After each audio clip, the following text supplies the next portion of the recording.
नमस्कार। हिमालय टेलिभिजनको नियमित कार्यक्रम समय सन्दर्भमा तपाईलाई स्वागत छ। म बोमलाल गिरी। कार्यक्रम समय सन्दर्भमा आज हामी कोरोनाले कर्णालीमा पारेको प्रभाव र त्यसबाट जोगिन चालिएका कदम र समग्रमा कर्णाली प्रदेशको विकास र विस्तार कसरी भइरहेको छ भन्ने विषयमा केन्द्रित रहेर संवाद गर्दैछौँ। प्राकृतिक स्रोत साधनले भरिपूर्ण भए पनि, प्राकृतिक स्रोत साधन यति राम्रो भए पनि कुनै समय कर्णाली भन्ने बित्तिकै गरिबी, बेरोजगारी र अशिक्षा झल्कन्थ्यो। अहिले शासकीय संरचना परिवर्तन भएको छ। सिंहदरबारको सरकार गाउँ गाउँमा पुगेको छ। त्यो गाउँ गाउँमा पुगेको सरकारले कर्णालीका जनतालाई त्यो आभास दिलाउन सकेको छ कि छैन? सरकारले गरिरहेका कामहरू कतिको पर्याप्त छन्? सङ्घीय सरकारले प्रदेश सरकारलाई हेर्ने दृष्टिकोण र गरिरहेका सहयोग कस्तो छ? कार्यक्रम समय सन्दर्भमा आज हामी मूलतः यिनै विषयमा केन्द्रित रहेर संवाद गर्दैछौँ। आजका हाम्रा अतिथि हुनुहुन्छ कर्णाली प्रदेश सरकारका मुख्यमन्त्री महेन्द्र बहादुर शाही। आउनुहोस् उहाँसँगको संवाद सुरु गरौँ। मुख्यमन्त्रीज्यू, स्वागत छ हिमालय टेलिभिजनमा। धन्यवाद। पहिले एक वर्षलाई तपाईँले कर्णाली प्रदेशको अध्ययन गर्ने, योजना निर्माण गर्ने र कानुन बनाउने वर्ष भनेर भन्नुभएको थियो। अहिले तपाईँको कार्यकाल आधा आधी भइसकेको छ। अहिलेसम्म के गर्नुभयो? कर्णाली विकासका लागि तपाईँले अघि सारेका योजनाहरू कतिको सार्थक भए? सबभन्दा पहिला त तपाईँले भने जस्तै हामीले संविधान निर्माण गरिसकेपछि संविधान निर्माणको कार्यान्वयनको प्रारम्भिक चरणमा हामी रह्यौँ र पहिलो वर्ष हाम्रो तयारीको वर्ष नै भयो। तपाईँले भने जस्तै त्यो भनेको एउटा संरचनाका तयारी, किनकि चुनाव मात्रै भएको चाहिँ थियो र 3 तहको र हाम्रा प्रशासनिक संरचनाहरू, काम गर्ने प्रशासनिक संरचनाहरू हाम्रो बनेका चाहिँ थिएनन् र सबभन्दा पहिला हामीले प्रशासनिक संरचना तयार पार्नु थियो र हामीले प्रशासनिक संरचनाहरू अहिले तयार भएका चाहिँ छन्। सबै तयार भएका छन्। त्यसपछि दोस्रो भनेको हामीले सरकारका काम कारबाहीलाई प्रभावकारी ढङ्गबाट कार्यान्वयन गर्नका लागि मुख्य चाहिने भनेको जनशक्तिको कुरा चाहिँ हो। ब्युरोक्राट कर्मचारीको चाहिँ व्यवस्थापनका कुराहरू र हामीले कर्मचारीको व्यवस्थापनका लागि अहिले यतिखेर प्रदेश सरकारहरूका लागि र स्थानीय तहका लागि धेरै चुनौतीपूर्ण चाहिँ थियो। किनभने हिजो हामी एकात्मक राज्य व्यवस्थाभित्र रहेका र हामीसँग भएका सम्पूर्ण साधन स्रोतहरू केन्द्रमा केन्द्रित भएको र हामीसँग भएको कर्मचारी तन्त्र पनि केन्द्रको माताहतमा चाहिँ केन्द्रित चाहिँ थियो र हामीसँग भएको कर्मचारी भनेको त्यही नै हो। त्यो हिजोको हामीसँग भएको कर्मचारी जनशक्तिलाई 3 तहमा चाहिँ 3वटा सरकारका निकायहरूमा हामीले विभाजन गर्नु चाहिँ थियो र यसका लागि सङ्घीय सरकारले अलि ढिलो गरेकै कारणले गर्दाखेरि हामीले जुन प्रदेश र स्थानीय तहले गर्नुपर्ने काम कारबाहीहरूमा धेरै चाहिँ तपाईँको चाहिँ स्पिडमा अगाडि बढ्न सकेन र करिब 2 वर्षै भनौँ लाग्यो समायोजन प्रक्रिया पुरा गर्नका लागि। समायोजनमा पनि के बन्यो भने जहाँ जुन ठाउँमा कार्यरत कर्मचारीहरू चाहिँ छन् त्यही काम गर।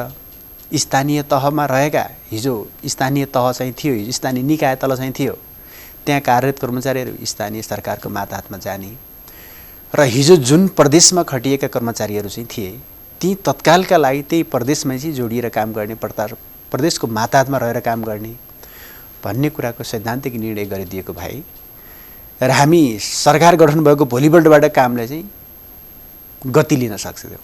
त्यो भएन र शैक्षिक समायोजन चाहिँ भनेर भनियो। त्यसपछि स्थानीय तहमा र प्रदेश सरकारमा चाहिँ बस्ने कर्मचारीहरूको त्यति मनोस्थिति चाहिँ देखा परेन। सबै सङ्घमा र केन्द्रमै बस्ने कर्मचारीहरूको मनोस्थिति देखिसकेपछि प्रदेश र स्थानीय तहमा कर्मचारीहरू ठुलो खडेरी चाहिँ रह्यो र कर्मचारीको अभावकै बीचबाट काम गर्ने कुराहरू निकै चुनौतीपूर्ण चाहिँ थियो। स्थानीय तहका लागि पनि, सरकारका लागि पनि र प्रदेश सरकारका लागि पनि धेरै ठुलो चुनौती चाहिँ थियो। किनकि अहिले पनि तपाईँ हेर्नुभयो भने मन्त्रालयहरू सचिवविहीन चाहिँ छन्। तल कार्यालयहरूमा चाहिँ कर्मचारी चाहिँ छैन। अहिले सामान्य कार्यालय सहयोगीले कार्यालय खोलेर बस्नुपर्ने अवस्थाहरू चाहिँ छन्। त्यो सामान्य अब त्यहाँ उपसचिव लेभलको हामीले अहिले ओएनएम बनाएर दरबन्दी राखेका चाहिँ छौँ, तर सुब्बा लेभलको कर्मचारी पनि त्यहाँ छैन। अहिले पनि त्यस्तै छ त्यो। यस्तो स्थितिको बीचबाट अहिलेसम्म पनि हामी चल्नुपर्ने स्थिति सिर्जना भएको चाहिँ छ। यसका लागि यो समस्याको समाधान भनेको प्रदेशमा तुरुन्त लोकसेवा आयोग चाहिँ गठन गरेर लोकसेवा आयोगले नै अब प्रदेशका लागि र स्थानीय तहका लागि चाहिने कर्मचारीहरूको हामीले नियुक्ति गर्नुपर्ने चाहिँ थियो।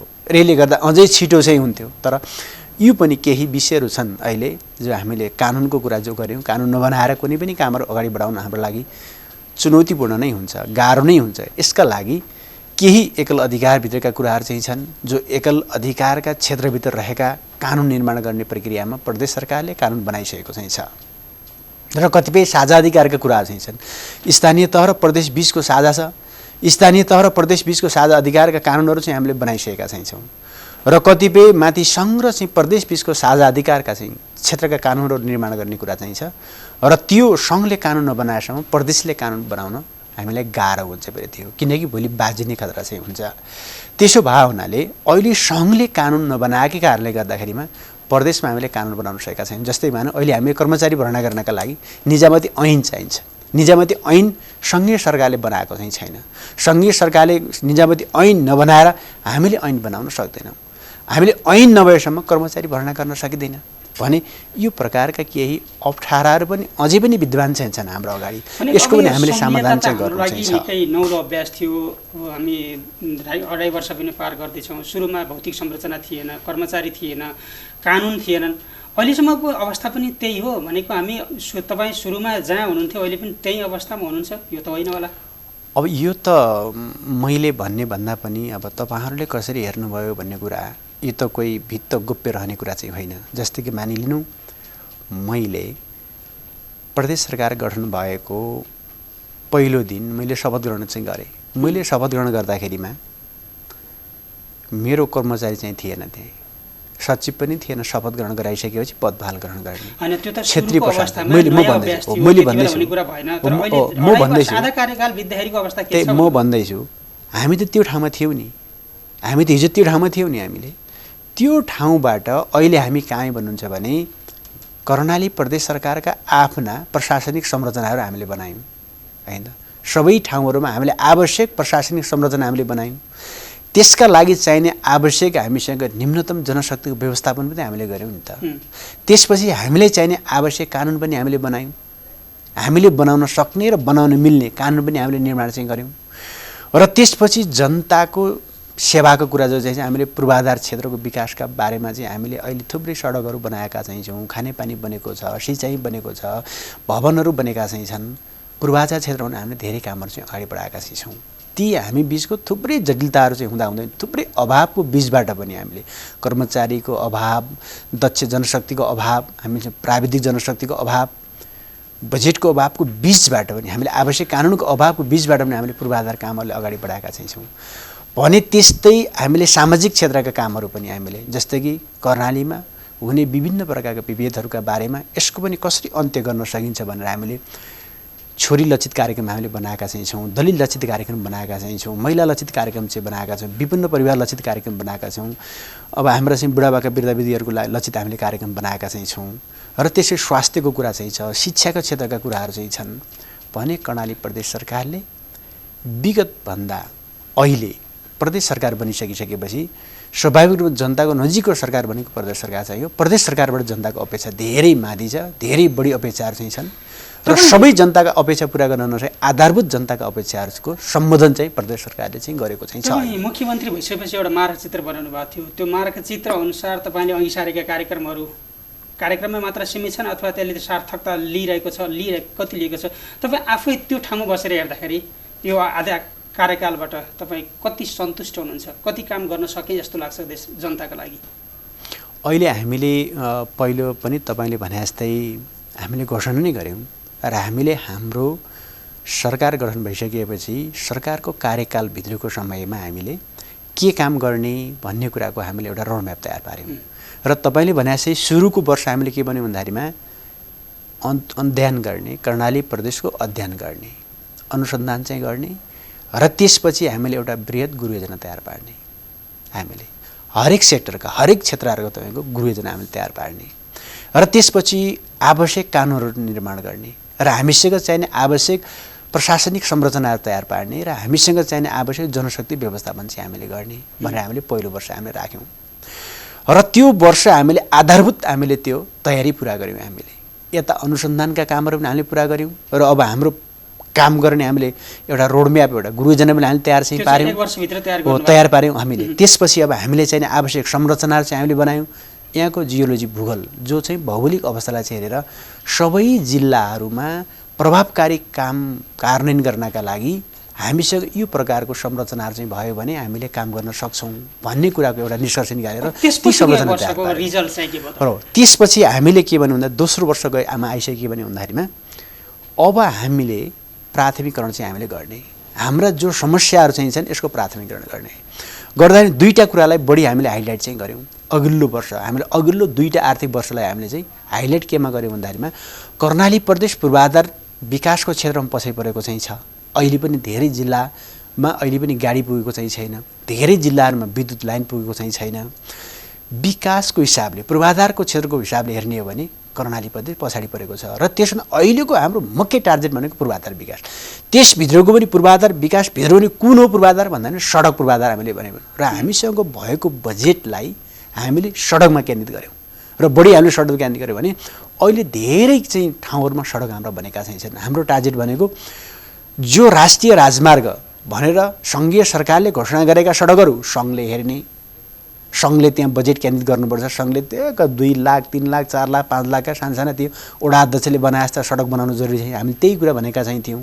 तपाईँले कम्तीमा पनि तपाईँको चाहिँ अरबभन्दा माथिका ठुला योजनाहरू तपाईँले हात हाल्नुहोस्, करोडको योजनामा हात हाल्नु पनि तपाईँहरूको जरुरी चाहिँ छैन। अरबभन्दा माथि तपाईँको सङ्घीय सरकारले चाहिँ हात हाल्ने र ठुला सडकहरू सङ्घले बनाए। अझै हामीले भन्यो 3-4वटा सडक मात्रै हामीले भने सङ्घले हेर्नु भने कर्णाली करिडोर, भेरी करिडोर, सुर्खेतदेखि लिएर कोलपुरसम्मको सडक र सुर्खेतको रिङ रोडहरू, यति मात्रै 4वटा सडक सङ्घीय सरकारले चाहिँ गर्ने भनेर चाहिँ हामीले भन्यौँ।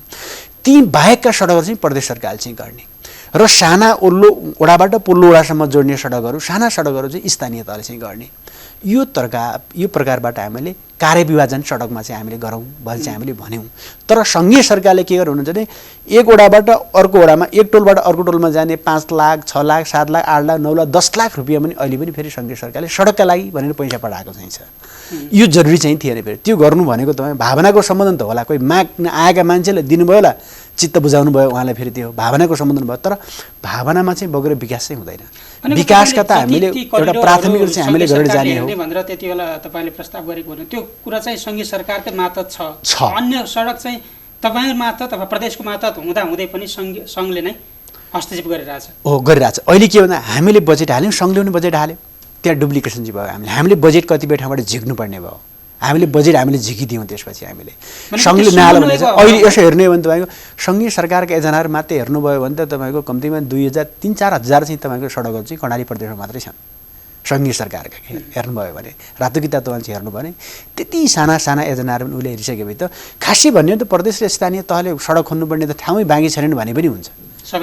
यसरी त्यसले लिइराख्यो हुनाले केही जटिलता हाम्रो पैदा भयो। तैपनि हामीले के भन्दाखेरिमा सङ्घीय सरकारले काम गर्न सक्ने ठाउँलाई हामीले छोडिदिएर कहाँदेखि कहाँसम्म सङ्घीय सरकारको त्यसलाई छोडेर त्योभन्दा उतापट्टिको चाहिँ हामीले अर्को ब्लकमा हामीले काम गर्ने कामहरू गरिरहेका चाहिँ छौँ। त्यो भयो भने छिटो होला, छिटो जोडिला भन्ने हामीले सङ्घीय सरकारले हेरिरहेको सडकमा पनि हामीले अर्को ब्लक राखेर त्यो ब्लकमा चाहिँ हामीले काम गर्ने कामहरू हामीले गरेका छौँ। सडकहरू धेरै बनेका चाहिँ छन्। त्यसपछि हामीले अर्को कुरा अहिले मुख्य गरी एजुकेसन शिक्षाको कुरा हो। शिक्षा पूर्वाधारहरू पनि हामीसँग छैनन् भने शैक्षिक पूर्वाधारका लागि चाहिँ भनेर अहिले कार्यक्षेत्रको हिसाबले स्थानीय तहको भए पनि हामीले धेरै स्कुलका भवनहरू चाहिँ प्रदेश सरकारले चाहिँ बनाएको चाहिँ छ। र त्यसपछि हामीले अझै प्रत्येक चाहिँ तपाईँको पालिकामा एउटा नमुना स्कुल चाहिँ भने हामीले नमुना स्कुल भनेको भवन पनि नमुना हो र त्यसपछि त्यहीँभित्रको पठनबाट एजुकेसन पनि नमुना हो। यो मोडलमा जानुपर्छ भने हामी त्यहाँ पनि हात हालेका छौँ। भने अर्को कुरा हामीले स्वास्थ्य, कर्णाली प्रदेशमा सबभन्दा स्वास्थ्य अवस्था नाजुक अवस्थामा चाहिँ थियो। हामीसँग तपाईँको जुम्लामा स्वास्थ्य विज्ञान प्रतिष्ठान चाहिँ थियो, त्यो 5-6वटा भन्दा बढी हामीसँग आइसियु चाहिँ थिएनन्। त्यहाँ सुर्खेतमा प्रदेश हस्पिटल क्षेत्रीय हस्पिटल चाहिँ त्यतिखेरको कालागाउँमा चाहिँ थियो, सानो चाहिँ थियो। त्यहाँ पनि तपाईँको चाहिँ त्यही 3-4 बेडको मात्रै तपाईँको आइसियु चाहिँ थियो भने अरू चाहिँ थिएनन्। अहिले तपाईँले चाहिँ हेर्नुभयो भने हामीले प्रत्येक जिल्लामा तपाईँको 5देखि 10वटा चाहिँ हामीले आइसियु चाहिँ बेडहरू बनाएका छौँ प्रत्येक जिल्लामा, जहाँ त्यतिखेर प्रदेशमै चाहिँ थिएन भने अहिले तपाईँको टोटल हामीसँग प्रदेशभरि हामीसँग चाहिँ कुलमा हामीले करिब तपाईँको 50 बेडसम्मको हामीले आइसियु बेडहरू बनाइसकेका चाहिँ छौँ। त्यसपछि हामीसँग 20-22वटा तपाईँको चाहिँ भेन्टिलेटर हामीसँग बनिसकेका चाहिँ छन्। त्यसपछि हामीले प्रत्येक जिल्लामा तपाईँको चाहिँ आइसोलेसन बेडको हिसाब भनेर हामीले 10 देखि लिएर तपाईँको 50 को बिचमा चाहिँ हामीले आइसोलेसन बेडहरू चाहिँ बनाउने भनेर भनेका चाहिँ छौँ। र त्यसपछि हामीसँग चाहिने आवश्यक चाहिँ इक्विपमेन्टको कुराको व्यवस्थापन गरेका चाहिँ छौँ। र हामीसँग चाहिने आवश्यक चाहिँ तपाईँको म्यान पावर, स्वास्थ्य म्यान पावर, जनशक्तिको व्यवस्थापन हामीले गरेका चाहिँ छौँ। भने विगतभन्दा अहिलेको स्वास्थ्य क्षेत्रलाई चाहिँ हेर्नुभयो भने धेरै हामीले सुधार हैन, धेरै त्यसको स्तरमा हामीले गरेका छौँ। त्यो सुधारबाट के नागरिकले महसुस गर्न पाए? प्रदेश सरकार आयो, स्थानीय सरकार आयो, हाम्रै घर आँगनमा सरकार आएको छ भनेर त्यो महसुस गर्न सक्ने काम गर्नुभएको छ? अब हामीले गरेको काममा त मैले भने तपाईँले गर्दै आँखाले देखिने कुरा पनि हो। हिजो हामीसँग स्वास्थ्यका इक्विपमेन्टहरू कति थिए, अहिले इक्विपमेन्टहरू कति छ। हिजो हामीसँग एउटा पनि PCR मेसिन थिएन नि त अहिलेको कोभिड चाहिँ तपाईँको टेस्टिङ गर्नका लागि। अहिले जानु त हामीले 2500 एक दिनमा हामीले 2500 को सङ्ख्यामा तपाईँको चाहिँ टेस्टिङ गर्न सक्ने क्षमता वृद्धि गरेका चाहिँ छौँ। 5-7 वटा तपाईँको मेसिनहरू चाहिँ अहिले हामीले राखेका चाहिँ छौँ। एउटा मेसिनले 4 घण्टामा 1000 चाहिँ तपाईँको चाहिँ अहिले टेस्टिङ गर्न सक्ने हामी छौँ। त्यो प्रकारको मेसिनहरू हामी जडान गरेका चाहिँ छौँ। त्यसपछि त्यहाँ गएर थुप्रै आइसोलेसन बेडहरू तपाईँले हेर्न पाउनुहुन्छ, भेन्टिलेटर हेर्न पाउनुहुन्छ, आइसियु बेडहरू चाहिँ हेर्न पाउनुहुन्छ। त्यसपछि हिजो भएको स्वास्थ्यकर्मीको चाहिँ त्यहाँ अब जनशक्ति र अहिले भएको स्वास्थ्यकर्मीहरूको जनशक्ति तपाईँले हेर्नुभयो भने त मान्छेले अनुभूत गरेन भन्ने कुरा एउटा कुरा हो। त्यो त देखिने कुरा हो। के देखियो भन्ने कुरा मुख्य कुरा हो। त्यो त तपाईँहरू जाँदाखेरि प्रष्ट देख्न सक्नुहुन्छ। जस्तै मैले भने स्कुलको कुराहरू, हिजो स्कुल भवनहरूको अवस्था के थियो, अहिले स्कुल भवनहरूको अवस्था के छ, कतिवटा स्कुल भवनहरू बने, कति किलोमिटर सडक बन्यो, कतिको घरमा खानेपानीको धारा पुग्यो, होइन कति चाहिँ खेतमा चाहिँ तपाईँको अहिले सिँचाइ पुग्यो भन्ने कुरा त त्यो देखिने कुरा हो नि। हामीले भन्ने कुरा भन्ने भन्दा पनि हामीले यसो गऱ्यौँ उसो गऱ्यौँ भन्ने भन्दा पनि तपाईँको यो त टेलिभिजन हेर्ने मान्छेलाई मात्रै सुनाउने कुरा हो। तर त्यहाँको जनताले त अनुभूत गर्ला त त्यहाँ भएको कुराहरू। तर फेरि अब यहाँ त विभिन्न किसिमका मान्छेहरू चाहिँ छन्।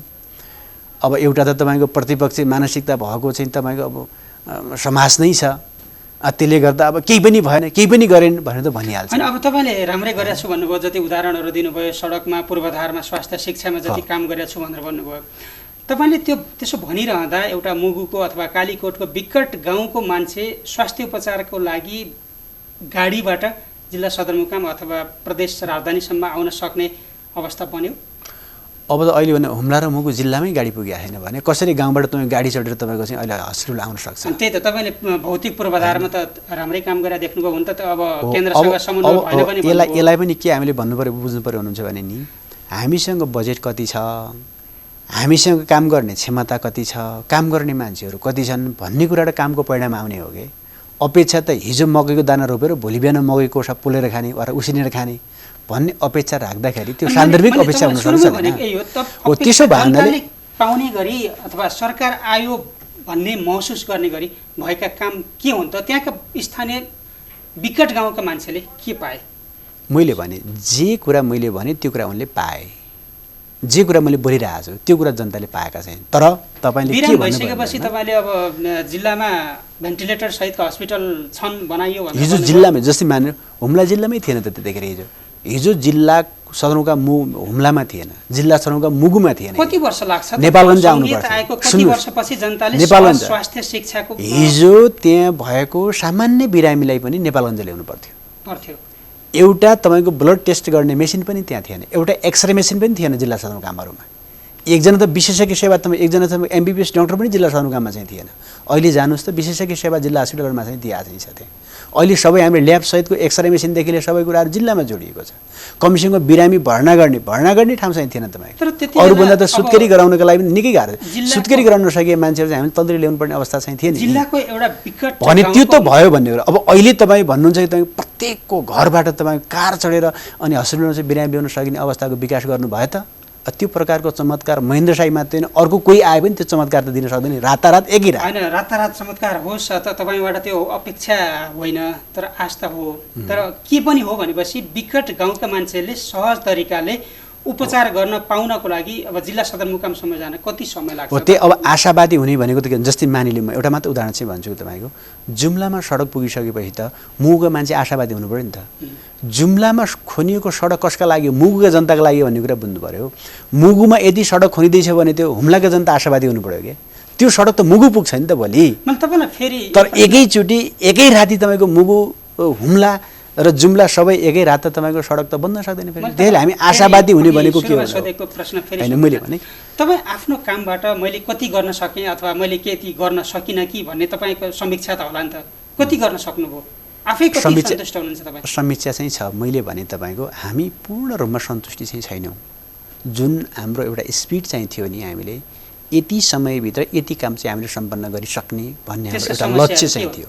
हाम्रा एउटा तपाईँको समय सेड्युल चाहिँ थियो। हामीले जस्तै हामीले 5 वर्षका कतिवटा महिना हुन्छन्, कति महिना हुन्छ 5 वर्षभित्र, कति महिनाको कुल घन्टा, 5 वर्षको कति घन्टा हुन्छ, त्यो घन्टाभित्र हामीले काम गर्नुपर्छ भनेर हामीले गर्ने काम तयार पार्यौँ। हाम्रा कामका प्राथमिकता हामीले छुट्यौँ। यो काम हो भने हामीले भन्यौँ। त्यसपछि हामीले टाइम फ्रेम बनायौँ, हामीले के समय तालिका हामीले बनायौँ।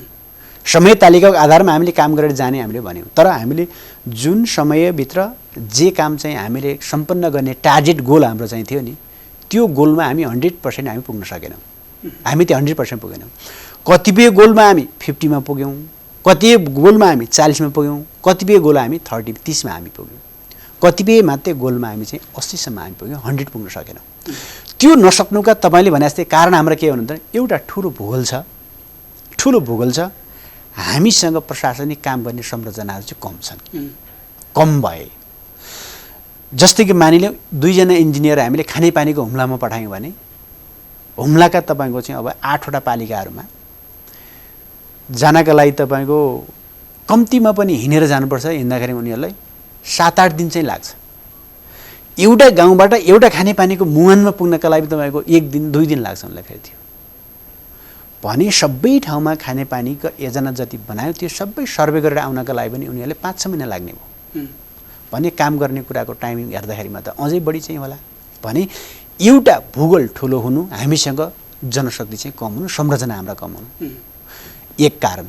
दोस्रो कारण चाहिँ भनेको अहिले हामीसँग जो जनशक्ति चाहिँ छ नि, जस्तै मान्छ अहिले सामान्य तपाईँको उपरियर चाहिँ छ सह इन्जिनियर, उसले इन्जिनियरको भूमिका निर्वाह गर्नु छ। जो अहिले तपाईँको काम गरेको उसको समयावधिको हेर्ने हो भने 1.5 वर्ष 2 वर्षभन्दा बढी भएन। भर्खर लोकसेवा आयोग चाहिँ पास गरे, त्योभन्दा बढी भएका छन्। त्यसै तिनीहरू पनि फेरि प्रदेश सरकारको कर्मचारी चाहिँ होइन। हामीले यहाँबाट अहिले काजमा मात्रै लिकन काम गरेको, फकै फुल्ले काजमा लिकन हामीले ल है काम गरिदिनुहोस् भनेर हामीले भनेका। भने अहिले तपाईँ कुनै पनि टेन्डर डकुमेन्ट चाहिँ हामीले बनाउनका लागि त इन्जिनियर चाहिन्छ फेरि। थियो इन्जिनियर छैन। हामीले टेन्डर डकुमेन्ट बनाउनै निकै गाह्रो चाहिँ हाम्रो चाहिँ भयो। भने हामीसँग दक्ष प्राविधिक जनशक्ति नहुनुको अर्को समस्या चाहिँ भयो। भने त्यसपछि अब हामीले गर्ने कामका बारेमा पनि सबभन्दा पहिला हामीले कतिवटा योजनाहरू चाहिँ हामीले हात हाल्ने, शिक्षाको मानव, स्वास्थ्यको मानव, अब स्वास्थ्य, त्यसपछि आएर सडकहरू, खानेपानीहरू भन्दामा स्थानीय तहले पनि त्यहीँ हालेको छ, प्रदेशले पनि त्यहीँ हालेको छ, सङ्घले भन्दा डुप्लिकेसन 3वटा सरकारका एकै ठाउँमा पनि योजनाहरू चाहिँ परे। एउटै सिँचाइमा 3वटा सरकारका अब कसले गर्ने भन्ने कुरा चाहिँ भयो। भने अब सङ्घले गर्ने भने त प्रदेश र स्थानीय तहले त हात झिक्नु पऱ्यो नि त। हामीले हात झिक्न हामीले बाध्य भयौँ। तर योजना स्वीकृत भइसक्यो, योजना हामीले हालिसक्यौँ, तर तपाईँको चाहिँ त्यो डुप्लिकेसनमा चाहिँ भयो, त्यो योजना चाहिँ हामीले झिक्नुपर्ने स्थिति सिर्जना भयो। त्यसो भएनाले केही कुराहरू चाहिँ क्लियरली तपाईँको चाहिँ अहिले कार्यक्षेत्रहरू चाहिँ विभाजन, प्रदेश सरकारले गर्ने काम, सङ्घीय सरकारले गर्ने, स्थानीय तहले गर्ने कामहरू, जस्तै खानेपानीमा स्थानीय तहले कति गर्ने, प्रदेशले कति गर्ने, सङ्घले कति गर्ने, सिँचाइमा स्थानीय तहले कति गर्ने, प्रदेशले कति गर्ने, सङ्घले कतिसम्मको लगानीका चाहिँ कुन पर्यटन गर्ने भन्ने कुराका बारेमा समन्वय 3वटा सरकारको बिचको हुनु जरुरी चाहिँ त्यो हुन सकेन, जसका कारणले गर्दा समस्या सिर्जना भयो हैन। अब यी कारणहरू चाहिँ हामीसँग कसरी हुन् भने अर्को कुरा के रह्यो भने हामीसँग बजेटको सीमितता एउटा छ, तर फेरि डिमान्डहरू धेरै छन्, जनताका फेरि आवश्यकता धेरै छन्। फेरि त्यो सबै आवश्यकताको सम्बोधन चाहिँ गर्दाखेरिमा फेरि हामीसँग भएको बजेटले पनि धेरै बाँड्नुपर्ने भयो, धेरै छरिने भयो त्यो बजेट। र त्यो छरिएको बजेटले पनि तुरुन्तै रिजल्ट निकाल्ने कुरा निकाल्न सकेन। एकै वर्षमा कम्प्लिट गर्नु भने मैले भने एउटा हाम्रो मुख्य प्राथमिक क्षेत्र भनेको पूर्वाधार विकास भने हामीले भने एक। दोस्रो कुरा हामीले के भन्यो हुनुहुन्छ भने कर्णाली प्रदेश त गरिबी हो, आर्थिक हिसाबले विपन्न छन् फेरि त्यो हो, भोकमारीको चपेटामा कर्णाली प्रदेश परिरहन्छ। त्यसो यसको अन्त्य गर्नको लागि, उत्पादन वृद्धि गर्नको लागि हामी 2वटा क्षेत्र हामीले भन्यौँ। एउटा भनेको कम जनताको लगानीबाट कर्णाली प्रदेशमा भएका जे साधन स्रोतहरू चाहिँ छ, प्राकृतिक साधन स्रोतहरू जे छ त्यहाँ फेरि थियो हामीले अलिकति स्रोत भनेको टुरिज्म हामीले भन्यौँ, पर्यटन एउटा सम्भावना चाहिँ हो भनेर। किनकि त्यहाँ त यस्तो राम्रो अहिले बाहिर कर्णाली प्रदेश नर्क हो भनेर बुझाए पनि कर्णाली प्रदेश आफैमा स्वर्ग हो। सुन्दरताको हिसाबले कर्णाली प्रदेश स्वर्ग हो, त्यहाँ स्वर्ग हो। हामीले साँच्चै कर्णाली प्रदेश स्वर्ग हो है भने जे कर्णाली प्रदेश हो त्यही कुरा हामीले बाहिर बुझाउनु छ। आम चाहिँ नेपाली जनतालाई बुझाउनु छ, अन्तर्राष्ट्रिय जनसमुदायलाई चाहिँ हामीले बुझाउनु छ साँच्चै कर्णाली प्रदेश पर्यटकीय हिसाबले असाध्यै राम्रो गन्तव्य चाहिँ हो भन्ने कुरा चाहिँ हामीले बाहिर बुझाउनु। किन भन्नुहुन्छ भने त्यो प्राकृतिक त्यहाँको सौन्दर्यताले चाहिँ हेर्नुभयो भने ठुला ठुला ताल तलैयाहरू चाहिँ छ, नदी नालाहरू चाहिँ छन्, ठुला ठुला फाँटहरू चाहिँ छन्। असोजको बेलामा जानुभयो भने पुरा तपाईँको चाहिँ विभिन्न चाहिँ तपाईँको प्रजातिका फुलहरू फुलेर ढकमक्कै हुन्छ पहिले त्यो। यस्तो राम्रो छ तपाईँको चाहिँ अहिले जानु पुरा हिउँहरू हिमालय चाहिँ भएको ठाउँहरू चाहिँ छ त्यहाँ। के यस्तो राम्रो छ। अर्को धार्मिक पर्यटक चाहिँ छ त्यहाँ फेरि त्यो। अर्को नेपाली भाषा संस्कृति र सभ्यताको चाहिँ विकास भएको उद्गम स्थल पनि कर्णाली प्रदेश चाहिँ हो। यी सबै कुरालाई चाहिँ हामीले अलिकति एक्सपोज गर्ने, यसको चाहिँ हामीले अलिकति बाहिर चाहिँ हामीले एक्सपोज गराएर त्यसपछि पर्यटनहरूलाई चाहिँ कर्णाली प्रदेशमा ल्याउन सक्यौँ भने कर्णाली प्रदेशका जनताहरूको स्रोत वृद्धि हुने एउटा आधार त्यो बन्न सक्छ। हामीले एउटा त्यसलाई पहिचान भए पनि पछाडी परेको भए पनि भविष्यमा त राम्रो सम्भावना राम्रो छ। राम्रो मैले भने एउटा त्यो कुरा चाहिँ हामीले बाहिर एक्सपोज गर्ने भनेर हामीले सरकार गठन भइसकेपछि पहिलो वर्षमै हामीले 75 वैशाख 1 गते पर्यटन वर्ष भने चाहिँ हामीले घोषणा गऱ्यौँ र माननीय प्रधानमन्त्रीले नै लिएर हामीले त्यसको चाहिँ उद्घाटन हामीले गऱ्यौँ र त्यसपछिको पर्यटनहरूको आगमन आन्तरिक र बाह्य पर्यटकहरू मुख्य आन्तरिक पर्यटकहरू धेरै कर्णाली प्रदेशमा चाहिँ आए र यसले गर्दा होटल व्यवसायहरूको उत्पादन स्रोत वृद्धि भयो। अब त्यसपछि तपाईँको जो ट्राभल एजेन्सीहरूको चाहिँ स्रोत वृद्धि चाहिँ भयो होइन। सबै मान्छेहरू अब सानोतिनो चाहिँ त्यहाँ भएको उत्पादनहरू मान्छेले चाहिँ सडकमा ल्याएर बेच्न सक्ने चाहिँ भए भने यसले गर्दाखेरि एउटा स्रोत वृद्धि हुन्छ। एक भने हामी पहिचान भने दोस्रो क्षेत्र भनेको कृषि हो कर्णाली प्रदेशमा होइन। कृषिको राम्रो सम्भावना चाहिँ छ त्यहाँ, किनकि त्यहाँ यस्तो राम्रो चाहिँ तपाईँको लेक बेसी भएको चाहिँ अब कर्णाली प्रदेश चाहिँ हो। त्यहाँ अलिकति राम्रो चाहिँ तपाईँको अलि गर्मी हुने ठाउँ पनि छ, एकदम चिसो हुने ठाउँ पनि छ। सुन्तलादेखि लिएर तपाईँको चाहिँ स्याउसम्म फल्ने ठाउँ, केरादेखि लिएर स्याउसम्म फल्ने ठाउँ त्यहाँको हावापानी चाहिँ छ। विभिन्न हावापानीमा फल्ने अब हामीले फलफुलमा हामीले लगानी चाहिँ गर्ने, त्यसपछि तपाईँको त्यसपछि अब त्यहाँ भएको खाद्य अन्नबालीमा चाहिँ हामीले लगानी गर्ने र उत्पादनलाई वृद्धि गर्ने। जस्तै मानिलिनु अहिले कर्णाली प्रदेशमा 5000 क्विन्टल चामल बाहिरबाट ल्याउनुपर्छ हामीले, अभाव चाहिँ हुन्छ। 5 लाख क्विन्टल तपाईँको चामल कर्णाली प्रदेशमा अभाव चाहिँ हुन्छ। 5 लाख क्विन्टल चामल मात्रै कर्णाली प्रदेशमा हामीले उत्पादन गर्न सक्यौँ भनेपछि त हामीले त उत्पादन वृद्धि त त्यही भयो नि त, स्रोत वृद्धि त त्यही भयो नि त्यहाँ। त्यसो हुँदा त्यसरी हामीले तरकारीमा आत्मनिर्भर बन्ने कुरा, फलफुलमा आत्मनिर्भर, त्यसपछि हामी मासुजन्यमा आत्मनिर्भर, खाद्यान्नमा आत्मनिर्भर, सबभन्दा पहिला हाम्रो टार्गेट त्यो बनाउने। जब हाम्रो उत्पादन वृद्धि हुँदै जान्छ त्यसपछि हामीले बाहिरको बजार व्यवस्थापन गर्ने। बाहिरको बजार व्यवस्थापन गर्नको लागि हामीले के भन्ने भन्दाखेरिमा अहिलेको समस्या भनेको उत्पादनमा समस्या होइन, कृषिजन्य उत्पादनको समस्या होइन, तर अहिलेको समस्या भनेको विषादीको समस्या हो।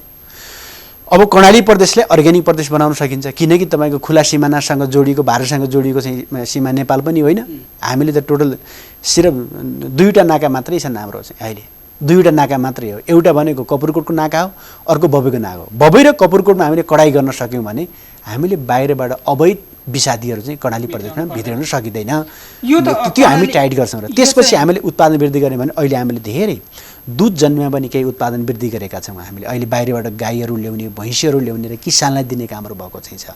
यो वर्ष मात्रै हामीले ओखर र स्याउका बाहिरबाट बुट्टा ल्याएर किसान र त्यसपछि कसैले व्यावसायिक उत्पादन गर्ने मान्छेलाई हामी दिने भनेर हामीले त्यो प्रकारको चाहिँ प्लानिङ हामीले गरेका चाहिँ छौँ। र मासुजन्यमा हामीले माछादेखि लिएर स्रोत केन्द्रहरू बनेका छौँ। फलफुलको स्रोत केन्द्र हामीले गर्ने भने ठुलो लगानी हामीले हाइटेक नर्सरी चाहिँ अहिले धेरै ठाउँहरू चाहिँ बनिसकेका छन् र बन्ने क्रममा पनि छन्। भने अर्को स्रोत भनेको अर्को प्रदेश बोकेको क्षेत्र हो। अहिले हेर्दाखेरि अब कर्णाली प्रदेश त कचौरा बोके सुनको कचौरा बोकेर माग्ने हिँडे जस्तो भयो कि कल्पना धेरै काम अलि थोरै जस्तो हो। त्यो तपाईँले पुराना कुरा गर्नुभयो। अब अहिलेको नयाँ कुरा तपाईँले गर्नुपर्छ। अहिलेको नयाँ कुरा भनेको माग्नेमा थाली मागेर माग्ने पक्षमा कर्णाली प्रदेश छैन, मागेर हिँडे पनि छैन तपाईँले होइन। अहिले कर्णाली प्रदेश के छ भने चाहिँ आफै उत्पादन वृद्धि गर्ने भन्ने अहिले तपाईँ जानुहोस् न कर्णाली प्रदेशमा किसानहरू कसरी सक्रियताका साथ लागिरहेका छन्। हिजोको उत्पादन आजको उत्पादन हेर्नु कर्णाली प्रदेशमा कति फरक छ। अहिले अब त्यहाँका चाहिँ थुप्रै युवा चाहिँ व्यवसाय कर्मीहरूले चाहिँ ल सरकारले हामीलाई यो सहुलियत गर्नु पर्यो, यो सहायता चाहिँ हामीले दिनु पर्यो, हामी यो गर्छौँ भनेर आएका छन्। हिजो आउँदैन थिए, अहिले आएका छन्। त्यसो भए कर्णाली प्रदेशका युवाहरू पनि अब केही गर्नुपर्छ है कर्णाली प्रदेशमा। अब यसका लागि मुख्य हाम्रो चाहिँ स्रोत थोरै लगानी गरेर गर्न सकिने भने कृषिमा नै हो। कृषिमा केही गर्नुपर्छ लागेका छन् भने अब अरू हामीले भन्यौँ कि अरू क्षेत्रका लागि हामीले हाम्रो लगानीले थोरै लगानीले पुग्दैन। यसका लागि चाहिँ हामीले भन्यौँ निजी क्षेत्र चाहिँ ल्याउनुपर्छ कर्णाली प्रदेशमा। जस्तै हाइटुपमा निजी क्षेत्र ल्याउनुपर्छ। कर्णाली प्रदेशमा 2-4वटा प्रोजेक्ट मात्रै हाइटुप बन्यो भने धेरैले रोजगारी पाउँछ, धेरैको स्रोत वृद्धि हुन्छ। त्यसै थुप्रै खानीहरू छन् त्यहाँ, तामा खानी छ, फलाम खानी छ, सुन खानी छ, पेट्रोल खानीहरू चाहिँ छन्। खानीहरू मात्रै उत्खनन चाहिँ हामीले गर्न सक्यौँ भने धेरैजना रोजगारी चाहिँ त्यहाँ पाउँछन्। धेरै अब सिमेन्ट फ्याक्ट्री गर्नका लागि माइनिङहरू चाहिँ छ त्यहाँ। यी क्षेत्रहरू चाहिँ हामीले हेर्नुपर्छ। हर्बलको सम्भावना त्यत्रो भएको छ। हर्बलका लागि पनि हामीले चाहिँ प्रशोधन गर्नका लागि त्यहाँ उद्योगहरू स्थापना गर्नुपर्छ, त्यतापट्टि लगानी गर्नुपर्छ। यसका लागि हामीले कर्णाली प्रदेशमा निजी क्षेत्रलाई हाल्न खोजेका हौँ। निजी क्षेत्रका लागि त्यहाँ जो हामीले प्रोजेक्ट आयोजना स्थलहरू छ त्यो ठाउँसम्मको सडक पुगाउने कुरा, बत्ती पुगाउने कुराहरूदेखि लिएर सबै व्यवस्थापन, जस्तै कृषिमा हामी गर्छौँ त्यसको पानीको व्यवस्थापनदेखि लिएर सबै कुरा चाहिँ त्यसको पूर्वाधार तयार प्रदेश सरकारले गरिदिन्छ। लगानी तपाईँ चाहिँ गर्नु हामीले भनेका छौँ। अझै कर्णाली प्रदेश सरकारले लिने रोयल्टीबाट हामीले 10 वर्ष हामीले कुनै पनि प्रकारको चाहिँ अब ट्याक्स हामीले नलिने कुराको पनि कर्णाली प्रदेश सरकारले घोषणा गरिसकेका चाहिँ छ। यसका लागि निजी क्षेत्रले कर्णाली प्रदेशमा नलिकन कर्णाली प्रदेशका जनताको चाहिँ जीवनस्तर चाहिँ आर्थिक हिसाबले चाहिँ समृद्ध हुन सक्दैन। यसमा चाहिँ जानुपर्छ भनेर हामीले धेरै निजी क्षेत्रसँग हामीले छलफल गरिराखेका छौँ, संवाद गरिराखेका चाहिँ छौँ। र निजी क्षेत्र पनि कर्णाली प्रदेशमा जानका लागि इच्छुक चाहिँ छ। नेसनल इन्टरनेसनल लगानीका लागि पनि हामीले आवश्यक हाम्रो पहलहरू भइराखेका चाहिँ छ, हामीले छलफल गरिराखेका छौँ। यसका लागि त अब स्थानीय तह प्रदेश र केन्द्रसँग समन्वय गर्ने मुख्य जिम्मेवारीमा त प्रदेश नै हो। त्यसका लागि अब अहिले केन्द्रले गरिरहेको प्रयास सहयोग केन्द्रको भूमिका कस्तो रहेछ, तपाईँले कस्तो महसुस गर्न पाउनु भएको छ? हस्तक्षेपकारी छ कि सहयोगात्मक छ कि? त्यो समन्वय गर्ने भूमिकामा प्रदेश भएको हुनाले तपाईँले कस्तो पाउनु भएको छ यसमा चाहिँ? अहिले हामीले जुन प्रकारको अपेक्षा गरेका चाहिँ थियौँ नि, किनकि अब प्रदेश सरकार बनिसकिसकेपछि अब जनप्रतिनिधिहरूको चुनाव चाहिँ भयो र सबै तहका क्षेत्रका जो हाम्रो जनप्रतिनिधि चाहिँ छौँ तीनवटै सरकारमा सामेल, तीनवटा चाहिँ निकायमा हामी सामेल भएका, एउटा तीव्र इच्छा शक्तिका साथ हामी सबै आएका हौँ। ल एकदम तपाईँको वार स्पिडमै गर्नुपर्छ भन्ने सोचका साथ चाहिँ हामी आयौँ। तर अहिले पछिल्लो चरण सबै जनप्रतिनिधिलाई प्रश्न गर्नुमा सोध्नुभयो भने त्यो स्पिड, त्यो गति तपाईँको चाहिँ कम भएको छ। किन भयो भन्नुहुन्छ भने जसरी सोचेर आएका चाहिँ त्यो प्रकारको इन्भाइरोमेन्ट त्यहाँभित्र बनेको देखेन। सबै प्रदेशको त्यस्तै हो, इन्भाइरोमेन्ट बनेको देखेन फेरि थियो। काहीँ न काहीँ कतै न कतै तपाईँको चाहिँ समस्यामा जेलिनुपर्ने, बल्झिनुपर्ने, अड्किनुपर्ने स्थिति सिर्जना चाहिँ भयो। यसका लागि एकात्मक राज्य व्यवस्थाभित्र सबै काम आफैले गर्नुपर्ने भावनाले त्यही ढङ्गले जाने हुन्थ्यो। अब अहिले 3वटा सरकारका अलग अलग काम गर्ने आफ्नो कार्यक्षेत्र चाहिँ बनाएर जानुपर्ने भावनाले अब कसले गर्ने, कसरी गर्ने, के गरी गर्ने भन्ने कुराका बारेमा अलिकति अल्झनहरू चाहिँ, कतिपय कानुनी लिगल अल्झनहरू चाहिँ छन् र कतिपय व्यवहारिक चाहिँ अल्झनहरू चाहिँ छन्। यो अल्झनहरू चाहिँ फुकाउन सकेन। यसका लागि अहिले पहिलो चरण, प्रारम्भिक चरणमा सबभन्दा बढी चाहिँ तपाईँको भूमिका सङ्घ हुनुको नाताले पछि पनि बढी भूमिका स्वतः हुन्छ, तर अझै बढी भूमिका भनेको यो पटक चाहिँ हो। किन प्रारम्भिक चरणमा हामी चाहिँ छौँ, भएका सम्पूर्ण साधन स्रोतहरू त तपाईँको कहाँ छ भन्दा केन्द्रमा केन्द्रीकृत छ नि त, एकात्मक व्यवस्थाभित्र केन्द्रमा केन्द्रित छ नि त। फेरि त्यो यो चिजलाई बाँडफाँड गर्ने, विन्यास गर्ने र कामको जिम्मा दिने, ल स्थानीय तहले यतिसम्मको कामहरू गर, प्रदेश सरकारले यतिसम्मको कामहरू गर भनेर सङ्घले नै गरिदिनु पर्ने हो पहिलो अहिलेको काम भनेको। पछि त फेरि आफ्नो सरकारले चाहिँ फर्मेसन, आफ्नो सरकारले आफ्नो कामको साइज लिइसक्छ नि, भोलि आकार लिइसक्छ। आकार स्थानीय तहले आफ्नो आकार लिन्छ, प्रदेशले आकार लिइरहेको स्थितिमा त्यति चाहिँ भूमिका कमै भए पनि पुग्छ।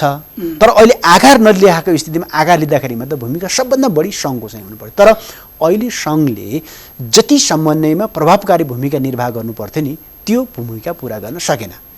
खालि सरकार बनेको त हामी मात्रै हो कि क्या हो भन्ने टाइपको कागजमा सङ्घीयता भए पनि चिन्तनमा मान्छेको दिमागमा फेरि पनि एकात्मक सरकार बने त हामी मात्रै हो है, अरू कोही पनि होइन सरकार भन्ने प्रकारको सोच फेरि पनि हामीभित्र विद्यमान चाहिँ रह्यो, जसले गर्दा पनि काम गर्न गाह्रो गर्नुभयो र कर्मचारीहरू भर्ना गर्न पाइएन, त्यसले गर्दा समस्या भयो भन्नुभयो, पूर्वाधारका हिसाबमा डुप्लिकेसन भयो भनेर भन्नुभयो। त्यो भनेको पनि समन्वयको अभाव, त्यो अभाव पूर्ति गर्ने काम त मुख्य जिम्मेवारी तपाईँहरूकै होला नि, होइन? हो, यो जिम्मेवारी भनेको बढी सङ्घको हो।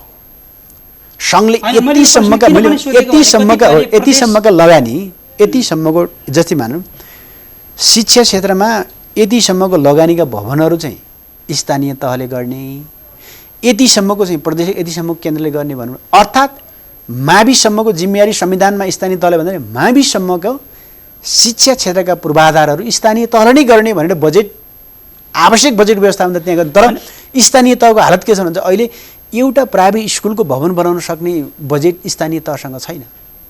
अनि कसरी तपाईँको मावि लेभलको तपाईँको +2 सम्मको तपाईँको अहिले शिक्षा क्षेत्रको पूर्वाधारको विकास चाहिँ स्थानीय तहले गर्न सक्छ? मैले यो प्रश्न किन पनि यो बजेट सहित व्यवस्थापन त्यहाँ गर्नु पर्यो। प्रदेश भनेको त अहिले कर्मचारी नेताहरूलाई भागवण्डा लगाउन, मन्त्री बनाउन, सबैलाई सेटअप गर्नको लागि मात्र भयो, त्यसैले प्रदेशको आवश्यकता छैन भन्ने यस्ता कुराहरू पनि उठिरहेका छन्। त्यसकारण म तपाईँलाई यो प्रश्न सोधिरहेको छु। अब उठाउने त उठाइ नै हाल्छन् होइन। अब यो देशै ठिक छैन पनि भन्लान्, फेरि त्यो देशै बुझाइदिउँ पनि कसैले भन्लान् होइन, कसैले अब ल गरौँ है एकदम राम्रो गरौँ भन्लान् होइन। यसमा अब हुन्छ भने सबै ठाउँहरूमा नेगेटिभ र पोजिटिभ भन्ने कुरा चाहिँ हुन्छ, तर यसका बारेमा हामी समीक्षा गर्नुपर्छ। अब समीक्षा गर्नु पर्यो कि अहिले यदि तपाईँ अहिले कोभिडमा त एउटा उदाहरण चाहिँ लिनु त, यदि अहिले स्थानीय सरकारहरू प्रदेश सरकार नभएको भए अहिलेको कोभिड म्यानेजमेन्टका लागि के हुन्थ्यो? एकपटक मात्रै हामीले थोरै सोचौँ न सबैले, मुख्यमन्त्री हामी पोजिटिभली सोचौँ न। अहिले त त्यत्रो तपाईँको अहिले तल सारा क्वारेन्टाइनको व्यवस्था स्थानीय तल त गरे त। त्यतिका मान्छे अहिले जस्तै एकजना मान्छे काठमाडौँबाट सुर्खेत जानु पर्यो भने पहिले तल होटलको कोठा बुकिङ गर्छ, यदि होटलको कोठा पाएन भने काठमाडौँ आफ्नो यात्रा क्यान्सल गर्छ भने एकै दिन तपाईँको 4045 सङ्ख्यामा आउने नागरिकलाई आखिर क्वारेन्टाइनको व्यवस्थापन गर्ने कुरा, बस्ने खानेदेखि सारा कुरा त स्थानीय तल त गर्यो त। अनि प्रदेश सरकारले त्यतिका मान्छेहरूको परीक्षण गर्यो, आइसोलेसनमा राख्यो, उपचार गर्यो भने अहिले तपाईँ अहिले पूर्वाधारमा पनि अहिले पूर्वाधारमा हेर्नुभयो भने तपाईँ स्थानीय तहले गरेका काम हेर्नुहोस्, प्रदेशले गरेका काम, सङ्घले गरेका कामहरू काममा तीव्रता गयो त। बढी किलोमिटर बाटो त खनियो। क्वारेन्टाइनमा त लगभग प्रदेशको भन्दा त स्थानीय तहको भूमिका बढिरह्यो। मलाई तपाईँ कसरी रह्यो ल भने कसरी रह्यो ल मलाई भन्नु कसरी रह्यो? जस्तै अहिले क्वारेन्टाइनका लागि चाहिने आवश्यक चाहिने बजेट व्यवस्थापन प्रदेश सरकारले गर्यो, हामीले पैसा दियौँ, स्थानीय तहले केही गरेन भन्ने कुरा हो। त्यही होइन, केही गरेन भनेर भन्नु मिल्यो तपाईँले? प्रदेश सरकारले के गर्नु? त्यसपछि हामीले तपाईँको त्यतिका मान्छेको परीक्षण गर्ने कुरा किट कहाँ पाइन्थ्यो? काठमाडौँ बन्छ किट। अनि त्यसपछि तपाईँको कहाँ बन्छ? त्यो PCR मेसिन काठमाडौँमा बन्छ। यहाँ यही भने त कहाँ थियो त्यो लकडाउनको बेला? प्लेन चल्थे बाहिरबाट। तपाईँले यति धेरै त्यस्तो स्थितिबाट पनि तपाईँको हिजो एकजना मान्छेलाई PCR टेस्ट गर्नका लागि हामीले काठमाडौँ पठाउनु पर्थ्यो। मैले यो कर्णाली प्रदेशमा हैन, सातैवटा प्रदेशमा स्थानीय तहको भूमिका बढिरह्यो भन्न खोजेको। बढिरह्यो भन्ने हैन, सबैको भूमिका रह्यो भन्ने कुरा भन्नुपर्छ। सबैको भूमिका चाहिँ रह्यो, बढी र कमको कुरा नगरौँ, केमा बढी र केमा कम भन्ने सबैको भूमिका रह्यो। अब अन्त्यमा छौँ हामी।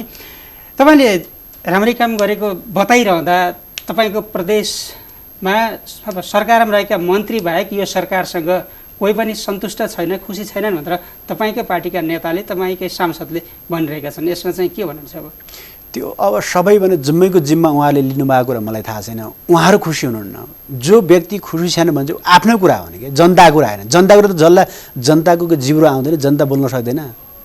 जनताको कुरा एकजना मान्छे, जनता भनेको म यो सबैको लिड मैले गइरहेको छु भन्ने कुरा बुझ्ने हो कोही एकजना मान्छेले। ऊ एकजना व्यक्तिले आफ्नो कुरा राख्न सक्यो, मेरो भनेर भन्नु पर्यो। जनता कुरा होइन, जनता कुरा त जनताले राख्छ, जनता कुरा जनताले राख्छ, अरू सांसदको कुरा अरू सांसदले राख्छ। सबै सांसदको जिब्रो आउनु एकजना सांसद मात्रै जिब्रो आउनु, उसले मात्रै बोल्ने, अरू कोही जनता बोल्न सक्दैन त्यो मान्छेले मात्रै बोल्ने। जनता कुरा भनेर भन्ने, जनताको कुरा जनता आफैले बोल्छ, अरू सांसद कुरा संसद आफैले बोल्छन्। यो मेरो लागेको कुरा भनेर भन्नुपर्छ। मेरो कुरा हो, मलाई यो लागेको छ काम सरकारले गर्न सकेन, सरकारको कामप्रति म सन्तुष्टि छैन भनेर आफ्नो कुरा राख्ने हो। राख्ने आफ्नो कुरा, भन्ने अर्काको भनाइ उदित गर्न जरुरी चाहिँ छैन, किनकि सब नेपालका नागरिकहरू बोल्न सक्ने क्षमता राख्छन्। तपाईँसँग गर्नुपर्ने कुरा गर्नुपर्ने विषयवस्तु धेरै थिए, तर हामीलाई समयले साथ त्यति धेरै दिएन। अहिले हाम्रो समय सकिएको छ। काठमाडौँ आएको सन्दर्भमा यहाँसम्म आइदिनु भयो, आफ्नो कुरा राखिदिनु भयो, यहाँलाई धेरै धेरै धन्यवाद। हस्, धन्यवाद तपाईँले पनि। उहाँ हुनुहुन्थ्यो कर्णाली प्रदेश सरकारका मुख्यमन्त्री महेन्द्रबहादुर शाही। उहाँसँग हामीले काठमाडौँ आएको सन्दर्भ पारेर कुराकानी गऱ्यौँ। खास गरी प्रदेश सरकारले, कर्णाली प्रदेश सरकारले स्थानीय तह, स्थानीय जनताले भोगेका, महसुस गरेका विषयवस्तुहरू कति सम्बोधन गर्न सक्यो, प्रदेश सरकारले अगाडि बढाइरहेका योजनाहरू कति अगाडि बढे, कति छन्, समस्याहरू के छन्, सङ्घीय सरकारको भूमिका कस्तो रह्यो भन्ने विषयमा केन्द्रित रहेर कुराकानी गर्यौँ। यसका साथै आजको लागि समय सन्दर्भ यति नै। भोलि नयाँ विषयवस्तु र अतिथिका साथ उपस्थित हुनेछौँ। आजलाई बिदा दिनुहोस्। नमस्कार।